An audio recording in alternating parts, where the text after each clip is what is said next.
Oke, baik. Ini sebetulnya ingin menekankan lagi pertanyaan saya di awal ke Pak Kwik, dengan masuknya investasi asing di Ya, proyek-proyek penting di negeri ini, di pengelolaan-pengelolaan penting di negeri ini, apa benar ini tidak akan mengganggu kedaulatan Pak Kwik? ya.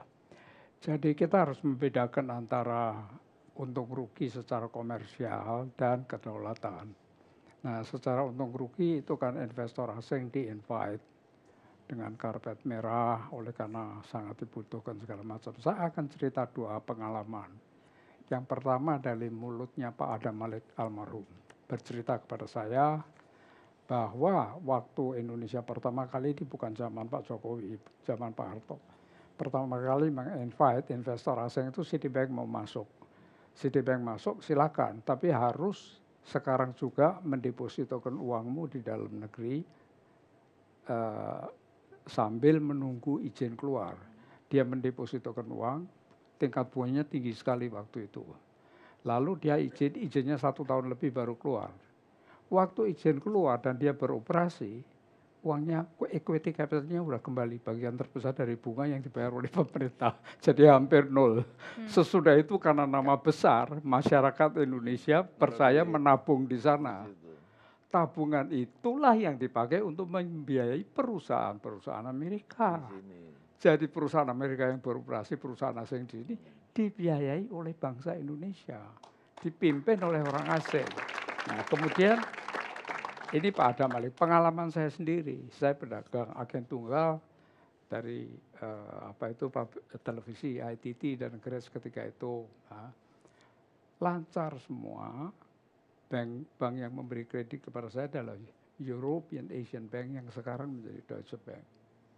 Itu tahu-tahu kan kontrak-kontrak tapi kan evergreen. Kalau sudah habis kontraknya diperpanjang selama masih beres gitu kan. Loh ini kok saya tanya ini kan beres, saya kan membayar bunga terus kan saya terus. Iya, tapi dana yang saya berikan kredit kepada Anda dibutuhkan oleh perusahaan Jerman di bumi Indonesia. Ini semua kenyataan loh ya, kenyataan. Nah sekarang mengenai cost benefit. Perusahaan asing yang di sini itu kita lihat neraca dan perincian rugi labanya itu kan ada omset. Jadi omset itu uang yang masuk dari penjualan, kemudian omset 1 tahun atau 6 bulan atau 3 bulan kita bagi habis.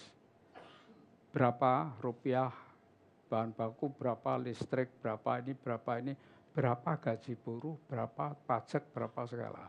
Perbandingannya seperti apa? Yang sangat-sangat besar itu untuk pemilik perusahaan yang orang asing. Jadi tinjau dari cost benefit, apa mesti diusir semua? Tidak.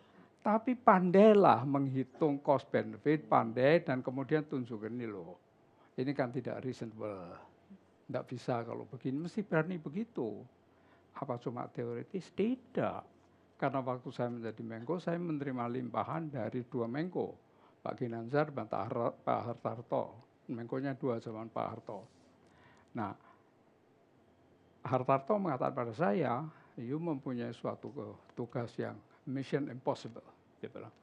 Karena listrik diberikan kepada perusahaan Amerika, menjual kepada PLN dengan harga 3 kali lipat. Kepada orang Indonesia, tapi langsung digadaikan kepada Amerika kan.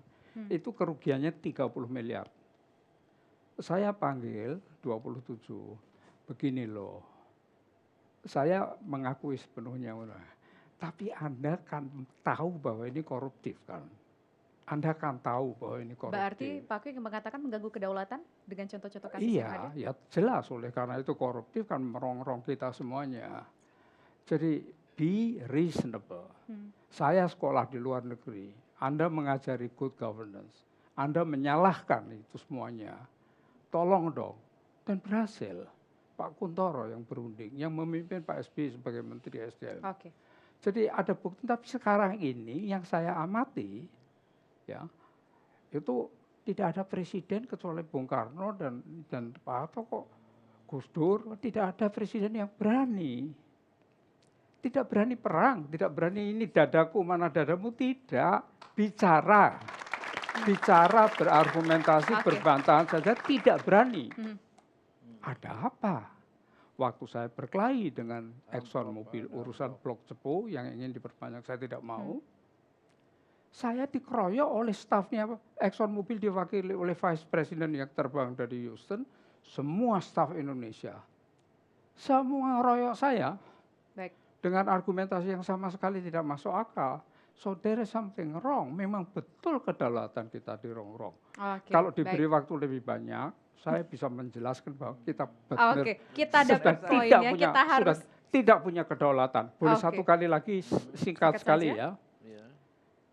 Waktu Presiden Megawati, Pak Endriatono Sutarto, Panglima TNI melaporkan pada sidang kabinet, Mandala Airlines mengenali ada 2 pesawat F-18 di udara.